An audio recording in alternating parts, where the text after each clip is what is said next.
নিয়োগ দুর্নীতি তদন্তে পার্থর বয়ান রেকর্ড। প্রাক্তন শিক্ষামন্ত্রীর 15 পাতার বয়ান রেকর্ড ইডির। আরো ডিটেল আপডেট নেওয়ার চেষ্টা করি, অমিত রয়েছে আমার সঙ্গে। অমিত, সূত্রে দাবি করা হচ্ছে গতকাল প্রায় 4.5 ঘন্টা তৎকালীন শিক্ষামন্ত্রী এসএসসি নিয়োগ দুর্নীতি মামলার কাজে বয়ান রেকর্ড করা হয়েছে। প্রায় 14 থেকে 15 পাতার বয়ান রেকর্ড করা হয়েছে, এমনটা কিন্তু সূত্রে দাবি করা হচ্ছে।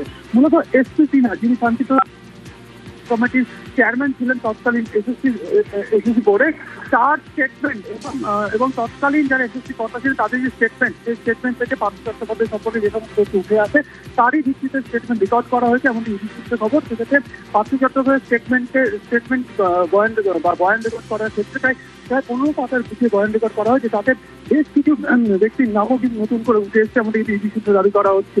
এবং তদন্তের ক্ষেত্রে বারবার উঠে এসছে প্রসন্ন রায় প্রসঙ্গ।